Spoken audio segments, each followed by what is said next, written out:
Hi dears, Keralam എന്ന് കേട്ടാൽ തിളയ്ക്കണം ചോര നമുക്ക് ഞരമ്പുകളിൽ. ഇത് വെറുതെ അല്ല കേട്ടോ പറഞ്ഞത്. നമുക്ക് അതിനു മുമ്പ് ഒരു വീഡിയോ കാണാം. എന്തുകൊണ്ടാണ് മലയാളിയുടെ സിരയിലെ രക്തം തിളയ്ക്കുന്നതെന്നുള്ളത്. ഒരു നിമിഷം നമുക്ക് വെയിറ്റ് ചെയ്യാം. Kerala, sir. 100% literacy, sir.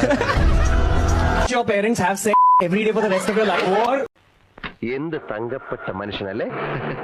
അടുക്കുമ്പോഴല്ലേ ആളുകളെ പിടികിട്ടുന്നത്. അതെ, നമ്മൾ എന്താ ഈ മനുഷ്യനെ നേരത്തെ കണ്ടുമുട്ടായിരുന്നത്? എല്ലാ കാര്യത്തിനും അതിൻ്റെതായ ഒരു സമയമുണ്ട് ദാസ. പിന്നെ ഇത് ആ മഹാനോട്, ഒരു തലയെക്കെട്ടൊക്കെ കെട്ടിയിരിക്കുന്ന ഒരു മഹാനില്ലേ, ആ പുള്ളിയോട്. ഞങ്ങൾ മലയാളികളുണ്ടല്ലോ, അമ്പലങ്ങളിൽ നിന്ന് മുഴങ്ങുന്ന ഓംകാര ധ്വനികളും ക്രിസ്ത്യൻ പള്ളിയിൽ നിന്ന് മുഴങ്ങുന്ന മണിനാദവും മോസ്കുകളിൽ നിന്ന് മുഴങ്ങുന്ന ബാങ്ക് വിളികളും കേട്ടുണരുന്നവരാ. ഞങ്ങൾക്ക് അഭിമാനമുള്ളടോ. ഞങ്ങൾ 100% സാക്ഷരതയും പുരോഗമനവും എല്ലാമുള്ള ഒരു നാട്ടിൽ തന്നെ ഞങ്ങൾ ജീവിക്കുന്നത്, ഞങ്ങൾ ജനിച്ചു വളർന്നത്. അതിൽ അസൂയപ്പെട്ടിട്ട് കാര്യമില്ല.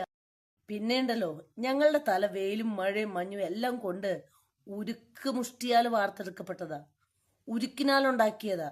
അല്ലാതെ തലയും കെട്ടും കെട്ടി വിവരമൊക്കെ ചോർന്നു പോയൊരു തലയല്ല. അതുകൊണ്ട് കേരളക്കാരോട് വേണ്ട മോനെ നിന്റെ കളി. എന്താണ് കേരളമെന്ന് നിനക്കറിയില്ലെങ്കിൽ ഞാൻ പറഞ്ഞു തരാം. ഇന്നാ പിടിച്ചോ. फैक्ट्स अबाउट केरला जो मलयालीज का भी माइंड ब्लो कर देंगे। दुनिया का पहला सोलर पावर्ड एयरपोर्ट है यहाँ। दुनिया का सबसे बड़ा बर्ड स्टैचू, सबसे पहला आयुर्वेदिक रिजॉर्ट है यहाँ, और एशिया की सबसे बड़ी नेवल अकेडमी। पूरी इंडिया में हाईएस्ट लिटरेसी रेट है, highest female to male ratio और हाईएस्ट लाइफ एक्सपेक्टेंसी भी। पूरी दुनिया का रिचेस्ट टेम्पल है यहाँ। इंडिया का पहला चर्च है और इंडिया का पहला मॉस्क भी है। हमारा 90% रबर केरला से आता है। इंडिया में सबसे ज्यादा गोल्ड भी यही कंज्यूम होता है। इंडिया की पहली बारिश केरला में होती है। और क्या स्पेशल है यहाँ, शेयर करो इस reel. A few moments later. My comment wasn't just inappropriate, I'm just here to